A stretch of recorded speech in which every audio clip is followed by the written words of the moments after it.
today? Up the Sunshine Coast is today's ride. Yeah. Camping on the other side of Comox Seashell? somewhere Comox. north of We're Comox. going across the ferry. 3 ferries today. Going to be all pavement mostly, but yeah, hit the highway and then get to the dirt. That's the objective. We're going to meet up with 3 other riders on the island. Rod's texting on his phone. Let's make sure we find out what. Oh, that's the picture. That's getting really mad. We're breaking the fourth wall here. Taking a video of a picture of us here on the deck. She sent that to you? Yeah. Ah. Okay. Day So one. we'll gear up and get ready to go. Nice.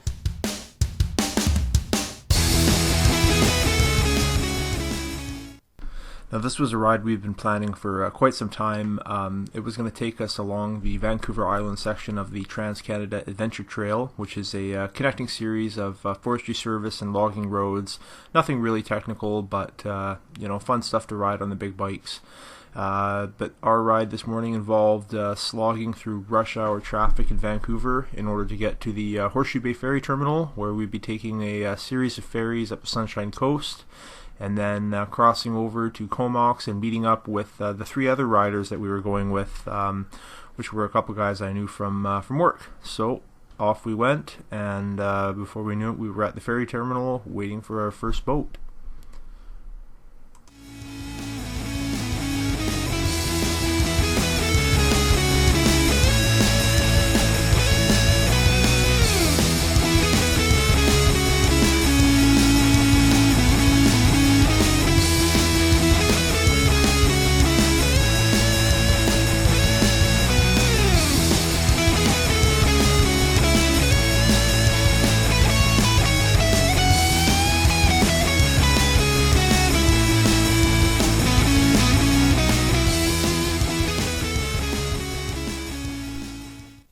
Coffee in this boat? Oh, I doubt it. Well, I don't know. Every time I go on it, I never even get out of the car, so. Hi, you figured it out. Oh, we got the whole gang on here now. Yeah. Holy shit. I got my camera working, so hopefully It picks all 3 up? the video that I'm taking right now will have all 3 of our conversations on here. So. Excellent. So we can't swear? No, well, you can swear. Well, this will be a nice, short, 40 min. The way that this day is going to be, like, it's only 300 kilometers of actual driving, so we're a third done, right? So it's mostly just lots of breaks, sitting on boats kind of thing. We got a bit of a wait at Powell River, I think. Yeah. That ferry's not till 5 something. See what it looks like. It'll take you guys up to Lund at the very tip there, man. It's pretty cool. Could get a nice beer at the pub. You don't have one on your bike? Not yet. Not yet. Got some whiskey.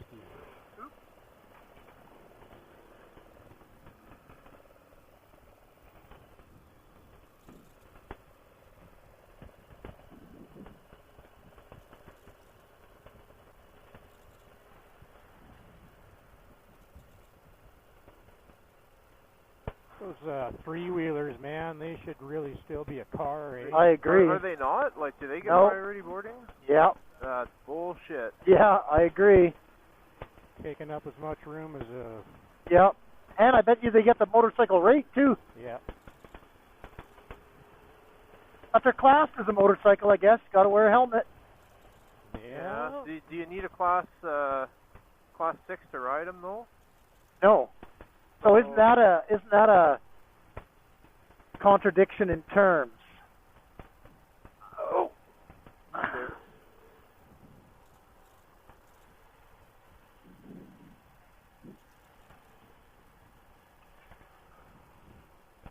Oh yeah, he gets even more priority parking. I think I'm going to center stand it. Man, they got these blocks. Stuff under the other side. I'll see if I can, anyway. Oh yeah. Thanks, Rodney. Sure thing. So as you can see, we had a good mix of bikes for the first part of the ride here. We had me on my Rally Raid 690, Rod on the Beast, the 990 KTM, and then my father would be riding the KTM 1190r, which is the fastest and most street capable of the bikes. So good variety, good for different things. I was definitely sucking wind a little bit on the highway compared to these guys, but still having a good time, so can't complain. So here we are at our second ferry crossing. Yeah, waving in the distance. Always good with BC ferries as you get preferential treatment on a motorcycle. All these other suckers are lining up. We go to the front of the line, as it should be.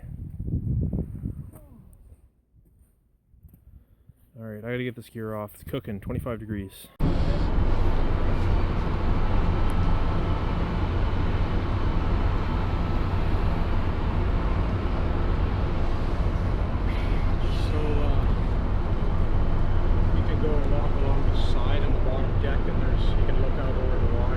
Okay, in the shade. Now over the course of the ferry ride, we took a look at Rod's rear tire, and Rod realized that he didn't really have a whole lot of tread left. So we got talking with one of the ferry operators here, who happened to be an avid motorcyclist, and he let us know that there was an awesome small little shop up ahead that would be open on Monday, which is pretty rare around these parts.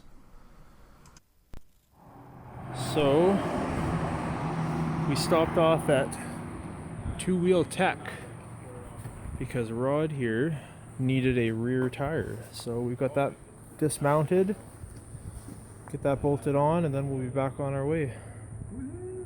Hooray! I don't know what you normally run for air. It's got 25 pounds in it. So. Oh, okay, yeah, that's good. Thanks, man. Okay, well, if you want to pump it up more or whatever. I usually do run. Yeah, I'm kidding. Let me handle that. Now anyone with a KTM 990 can tell you that finding rear tires for these things is kind of a pain, but by some fluke, Two Wheel Tech had exactly one tire that would fit for Rod's bike. And it just so happened that as long as we could get it off the bike, they'd be willing to spoon it on for us right then and there. Alright. 10, 20, 30, 40.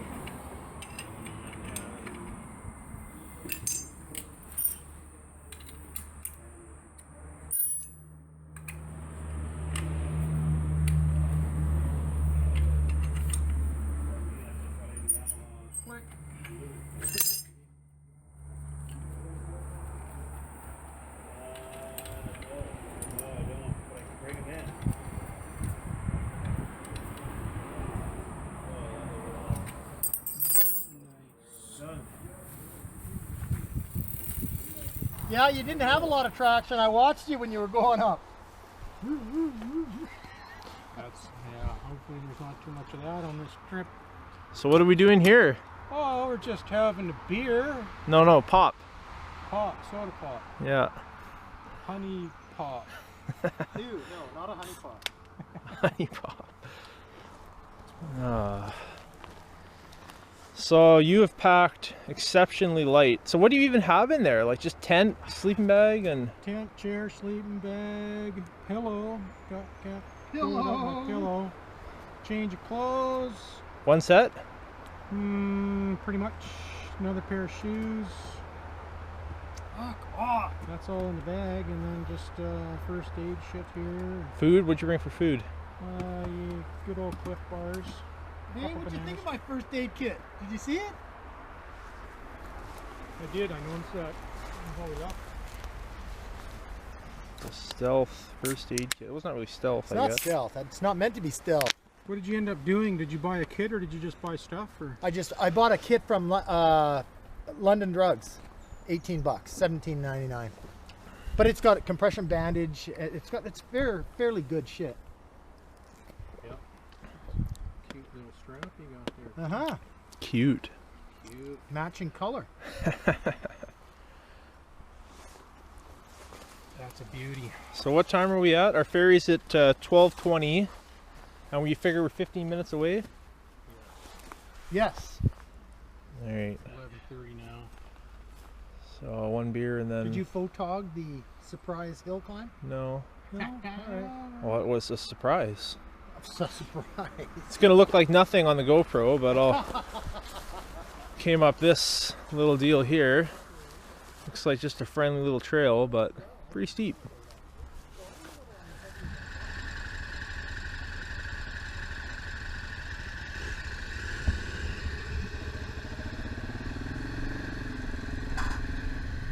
And after a bit of a layover in Powell River, we finally were at our last ferry crossing of the day. We were on the Queen of Burnaby, which is a bit of a piece of junk, honestly. It's a 50-year-old boat, and we were told by the marine ferry workers that this was its last year in service, so not exactly confidence-inspiring being on this old thing. So just before we got on the boat, I'd been in contact with Shane and his gang of riders there, and they had assured us that they'd be waiting for us on the other side of the ferry off-ramp, at which point we would take a little bit of a break, get a plan of attack, and then make our way towards our first camping site of the night.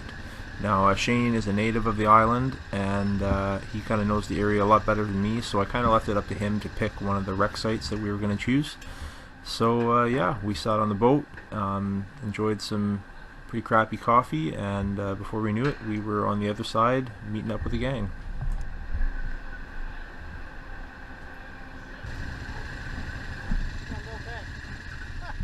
After we met up with Shane and the other guys, we stopped off for some supplies in, I think it was Courtney, and we set off. Now, I'd met Shane previously, and I'd seen him on his DR 650, which is the tank, but he was riding with two guys I hadn't actually ridden with before. One of them would be Greg on a pretty cool XR 650R, which is the water-cooled, high horsepower Dakar-ish kind of bike that had been converted to street legal. Although for this ride he told us that he had some sort of electrical glitch, and none of his headlights or turn signals or any of that equipment was working, so that kind of limited us to daylight hours. And the final rider we had was Ryan, who was a younger guy on a KLX 250. And so yeah, we had a pretty good mix of bikes. And you know, anytime you're riding with a new group of people, there's a little bit of apprehension. You don't really know if everyone's going to stick to the same pace, but it actually worked pretty well, so I was pretty happy about that. Now by this point we were kind of chasing the sun, and we knew that we were running out of daylight, so we were looking to book our way to the campsite, which was going to be a recreation site just off the highway. We hoped, since we were kind of early in the week, it wouldn't be too busy and we'd have no problem finding a spot. So I'll roll a little bit more footage here, and then I'll cut to where we're setting up camp.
So I missed a lot of footage there, but now we are setting up camp at our first night.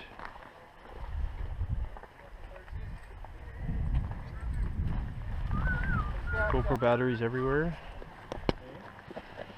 Oh, just the chaos here.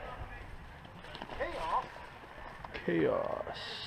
No cell reception.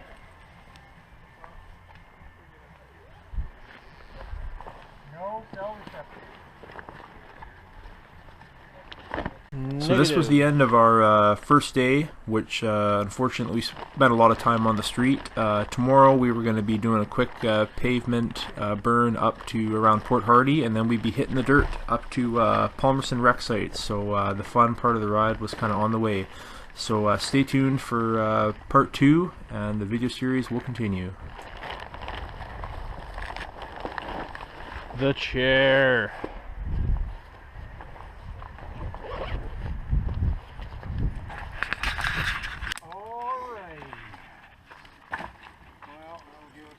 Fire. We'll say this is the first I've never actually recorded someone building a fire. It's all part of the YouTube experience. Is it? Believe it or not, this is what people want to fucking see for some reason. They don't want to see 10 hours of Awesomeness. boring Awesome dirt biking. They want to see a balding correctional officer Yep. from Nanaimo holding a camera. On the Thurston ground. You remember? You remember? No. This was, I worked there too, but this was down the road. You know Willingdon? Yeah. Okay, Willingdon was the max. Yeah. All of the